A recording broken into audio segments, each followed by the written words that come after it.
ಚಿಕ್ಕಮಗಳೂರಿನಲ್ಲಿ ಶೃಂಗೇರಿಯಲ್ಲಿ ಮಳೆಯಾರ್ಭಟ ಜೋರಾಗಿದೆ.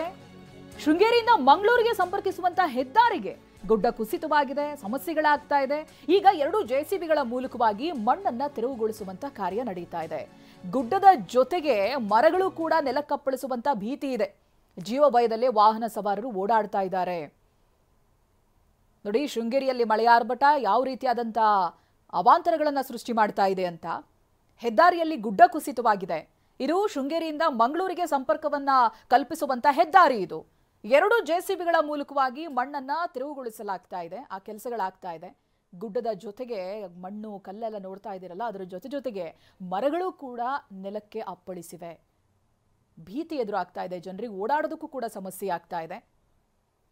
ವಾಹನ ಸವಾರರು ಸಂಕಷ್ಟದಲ್ಲಿದ್ದಾರೆ. ನೋಡಿ ಯಾವ ರೀತಿಯಾಗಿ ಮಳೆ ನೀರು ಕೂಡ ಹೆದ್ದಾರಿಯಲ್ಲಿ ನಿಂತಿದೆ ಅಂತ. ಅದರ ಜೊತೆಗೆ ಗುಡ್ಡವೇ ಕುಸಿದು ಹೆದ್ದಾರಿಗೆ ಬಿದ್ದಿದೆ, ಮರಗಳು ಕೂಡ ಬಿದ್ದಿದ್ದಾವೆ. ಸೊ ಈ ಮಳೆ ಬರ್ತಾ ಇರಬೇಕಾದ್ರೆ ಈ ಭಾಗಗಳಲ್ಲಿ ಓಡಾಡೋದು ಕೂಡ ಬಹಳ ಡೇಂಜರ್. ಇದು ಚಿಕ್ಕಮಗಳೂರು ಭಾಗದ ದೃಶ್ಯ. ನಮ್ಮ ಪ್ರತಿನಿಧಿ ಅಶ್ವಿತ್ ಮಾವಿನಗುಣಿ ಒಂದು ಪ್ರತ್ಯಕ್ಷ ವರದಿ ಕೊಟ್ಟಿದ್ದಾರೆ, ಬನ್ನಿ ನೋಡೋಣ.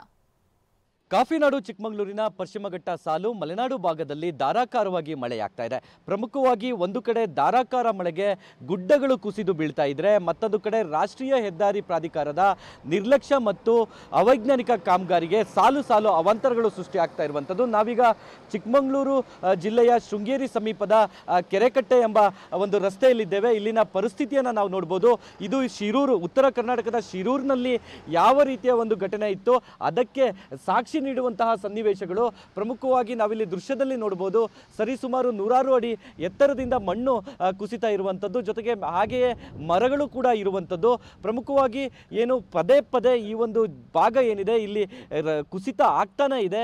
ಪ್ರಮುಖವಾಗಿ ಇದು ಶೃಂಗೇರಿಯಿಂದ ಮಂಗಳೂರಿಗೆ ಸಂಪರ್ಕಿಸುವಂತಹ ರಾಷ್ಟ್ರೀಯ ಹೆದ್ದಾರಿ. ಈ ಒಂದು ರಸ್ತೆಯಲ್ಲಿ ಪ್ರತಿನಿತ್ಯ ಸಾವಿರಾರು ಸಂಖ್ಯೆಯಲ್ಲಿ ಪ್ರವಾಸಿಗರು ಓಡಾಡ್ತಾರೆ.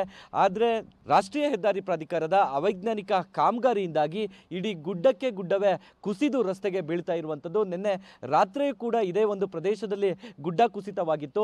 ನಾವಿಲ್ಲಿ ಒಂದು ಕಡೆ ಗುಡ್ಡ ಕುಸಿದಿರುವಂತಹ ದೃಶ್ಯವನ್ನು ನೋಡಿದ್ರೆ, ಮತ್ತೊಂದು ಕಡೆ ಜೆಸಿಪಿಯಲ್ಲಿ ಏನು ಕುಸಿದಿರುವಂತಹ ಮಣ್ಣನ್ನು ತೆರವು ಕಾರ್ಯ ಮಾಡ್ತಾ ಇರುವಂಥದ್ದು. ಪ್ರಮುಖವಾಗಿ ಒಂದು ಭಾಗದಲ್ಲಿ ಗುಡ್ಡ ಇದ್ರೆ, ಮತ್ತೊಂದು ಭಾಗದಲ್ಲಿ ತುಂಗಾ ನದಿ ಹರಿಯುತ್ತೆ.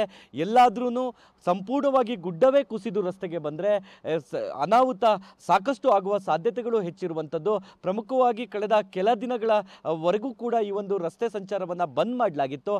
ಆದರೆ ಮಳೆ ಕಡಿಮೆ ಆದ ಬಳಿಕ ಈ ಒಂದು ರಸ್ತೆಯಲ್ಲಿ ಓಪನ್ ಮಾಡಿದ್ರು. ಆದರೆ ಮತ್ತೆ ಮಳೆ ಆರಂಭವಾಗಿದೆ, ಗುಡ್ಡಗಳು ಕೂಡ ಕುಸಿತಾ ಇದೆ. ಇದರಿಂದಾಗಿ ಸಾಕಷ್ಟು ಅನಾಹುತಗಳು ಕೂಡ ದಿನನಿತ್ಯ ಸಂಭವಿಸ್ತಾ ಇದೆ. ಪ್ರಮುಖವಾಗಿ ರಾಷ್ಟ್ರೀಯ ಹೆದ್ದಾರಿ ಪ್ರಾಧಿಕಾರದ ಅವೈಜ್ಞಾನಿಕ ಕಾಮಗಾರಿ ಒಂದು ಕಡೆ, ಮತ್ತೊಂದು ಕಡೆ ಮಲೆನಾಡು ಭಾಗದಲ್ಲಿ ಏನು ಸುರಿತಾ ಇರೋ ಮಳೆ, ಇದರಿಂದಾಗಿ ಸಾಕಷ್ಟು ಅವಾಂತರಗಳು ಸೃಷ್ಟಿಯಾಗಿರುವಂಥದ್ದು. ಶೃಂಗೇರಿಯಿಂದ ಮಂಗಳೂರಿಗೆ ಸಂಪರ್ಕಿಸುವ ರಾಷ್ಟ್ರೀಯ ಹೆದ್ದಾರಿ 169ರಲ್ಲಿ ಪ್ರಯಾಣಿಕರು ಜೀವದ ಹಂಗನ್ನು ತೊರೆದು ಪ್ರಯಾಣ ಮಾಡುವ ಸ್ಥಿತಿ ನಿರ್ಮಾಣವಾಗಿದೆ. ಕ್ಯಾಮ್ರಾ ಪರ್ಸನ್ ಹರೀಶ್ ಜೊತೆ ಅಶ್ವಿತ್ ಮಾವಿನಗುಣಿ, TV9 ಚಿಕ್ಕಮಗಳೂರು. ಇನ್ನು ಶೃಂಗೇರಿ ಮಾತ್ರ ಅಲ್ಲ, ಹಾಸನದಲ್ಲೂ ಕೂಡ ಮಳೆ ಗಾಳಿಗೆ ವಿದ್ಯುತ್ ಕಂಬಗಳು ಬಿದ್ದಿವೆ. ಅರಕಲಗೂಡಿನ ಹಲವು ಗ್ರಾಮಗಳಲ್ಲಿ ವಿದ್ಯುತ್ ಸಂಪರ್ಕ ಕಡಿತವಾಗಿದೆ. ಕೆಸವತ್ತೂರು ಹಂಡ್ರಂಗಿ ಗ್ರಾಮದಲ್ಲಿ ವಿದ್ಯುತ್ ಕಂಬಗಳು ನೆಲಕ್ಕುರುಳಿವೆ. ವಾಸದ ಮನೆ ಮುಂದೆನೆ ವಿದ್ಯುತ್ ತಂತಿಗಳು ಬಿದ್ದಿದೆ. ಇದೀಗ ಚೆಸ್ಕಾಂ ಸಿಬ್ಬಂದಿ ದುರಸ್ತಿ ಕಾರ್ಯವನ್ನ ಮಾಡ್ತಾ ಇದ್ದಾರೆ. ಬಹಳ ಡೇಂಜರ್ ಅಂತ ಹೇಳಿದ್ರೆ, ಜೋರಾಗಿ ಮಳೆ ಸುರಿದಂತಹ ಸಂದರ್ಭ ಈ ವಿದ್ಯುತ್ ಕಂಬಗಳು ತುಂಡಾಗಿ ಬೀಳೋದು, ವಿದ್ಯುತ್ನ ತಂತಿಗಳು ಬಿದ್ದಿರುತ್ತೆ, ಅದನ್ನೆಲ್ಲ ಗಮನಿಸಬೇಕಾಗುತ್ತೆ. ಇದೀಗ ಚೆಸ್ಕಾಂ ಸಿಬ್ಬಂದಿ ತೆರವುಗೊಳಿಸ್ತಾ ಇದ್ದಾರೆ ಅನ್ನೋದು ಗೊತ್ತಾಗ್ತಾ ಇದೆ. ಇದು ಹಾಸನದ ದೃಶ್ಯ, ಹಾಸನದ ಅರಕಲಗೂಡಿನ ದೃಶ್ಯಗಳನ್ನ ಗಮನಿಸ್ತಾ ಇದ್ದೀರಿ ನೀವು. ವಿದ್ಯುತ್ ಕಂಬಗಳೇ ಧರೆಗುರುಳಿದಾವೆ. ಮಳೆಯ ಆರ್ಭಟ ಅಷ್ಟರ ಮಟ್ಟಿಗಿದೆ.